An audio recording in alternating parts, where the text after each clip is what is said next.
उस समय का है जब कर्ण युद्ध में मारा जाता है और ये समाचार जब कुंती तक पहुंचता है तो वह अपने पुत्र को देखने युद्ध मैदान में भागकर आ जाती है और कर्ण के शव के पास बैठकर रोने लगती है। तब कुंती के रोने और सिसकने की आवाज पांडवों तक पहुंच जाती है और वे ये देखने कि कौन रो रहा है कर्ण के पास पहुंच जाते हैं और देखते हैं कि उनकी माँ कुंती कर्ण के शव पर एक माँ की भांति विलाप कर रही है। तब युधिष्ठिर अपनी माँ से पूछता है कि माताश्री, आप हमारे सबसे प्रधान शत्रु के शव पर बैठी क्यों रो रही हैं? तब श्री कृष्ण कहते हैं कि इन्हें रोने दीजिए बड़े भैया, इन्हें रोने दीजिए, चलिए यहाँ से चलते हैं। तब युधिष्ठिर कहते हैं, नहीं वासुदेव, माताश्री को यूं रोता छोड़कर हम कैसे जा सकते हैं।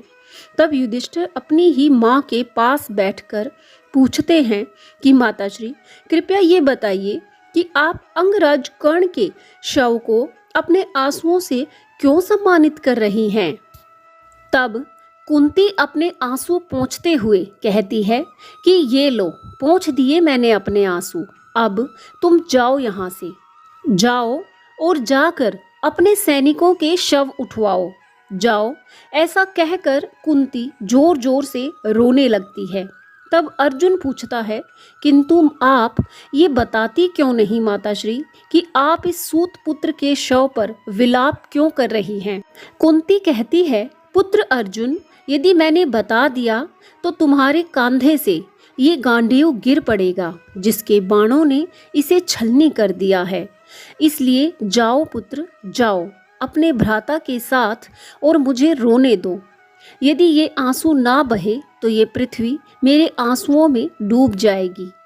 तब युधिष्ठिर श्री कृष्ण से कहता है कि आप माताश्री को समझाते क्यों नहीं कि यूं शत्रु पर आंसू बहाकर अपने आंसुओं का अपमान ना करे, ये राधेय है। इतना कहते ही कुंती ने कहा कि ये राधेय नहीं है। तब अर्जुन ने पूछा, तो फिर ये कौन है? तब कुंती ने कहा कि ये कौन्तेय है। तब युधिष्ठिर आश्चर्य के साथ पूछता है कि क्या ये कौन्तेय है? तब कुंती कहती है कि हाँ, मेरा ज्येष्ठ पुत्र है और तुम्हारा ज्येष्ठ भ्राता। तब युधिष्ठिर अपनी माँ कुंती से पूछता है कि आपने हमसे इतनी बड़ी बात छुपाई माताश्री?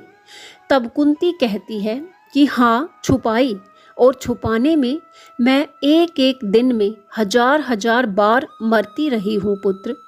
जब भी कोई इसे सूतपुत्र कहता तो मेरे हृदय में एक कटार सी उतर जाती, मैं तड़प जाती पुत्र, किंतु किसी को अपना तड़पना ना देखने देती, क्योंकि इस बात का मैं क्या उत्तर देती। मैं विवश थी पुत्र, मैं विवश थी। तब युधिष्ठिर कहता है कि आपके मौन ने इतना बड़ा युद्ध करवा दिया माताश्री। आपकी इस विवशता ने हजार हजार लाख लाख सैनिक गंवा दिए। आपकी ये विवशता भारतवर्ष को बहुत महंगी पड़ी माताश्री।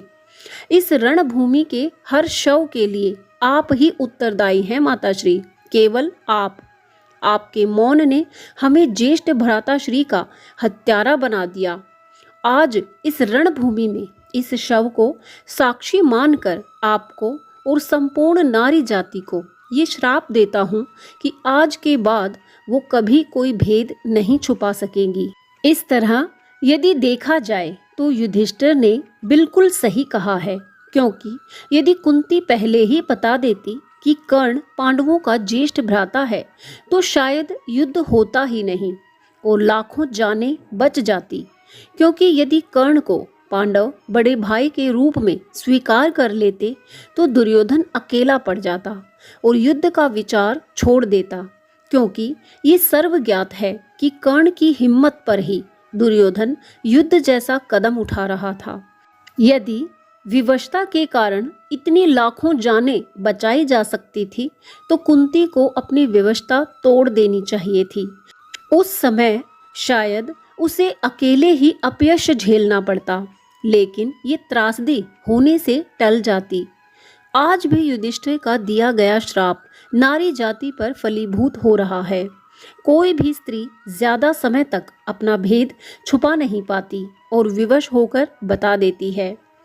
आपकी क्या राय है इस प्रसंग को लेकर? क्या युधिष्ठिर को नारी जाति को ऐसा श्राप देना चाहिए था? क्या कुंती ने ऐसा करके उचित किया? क्या उसे अपनी विवशता तोड़नी चाहिए थी? अपने विचार आप कमेंट बॉक्स में जरूर साझा करें और ऐसे ही ज्ञानवर्धक वीडियोस के लिए चैनल से जुड़े रहें। इसे सब्सक्राइब जरूर करें। वीडियो अगर पसंद आया है तो वीडियो को लाइक शेयर जरूर कीजिएगा। जय श्री कृष्णा।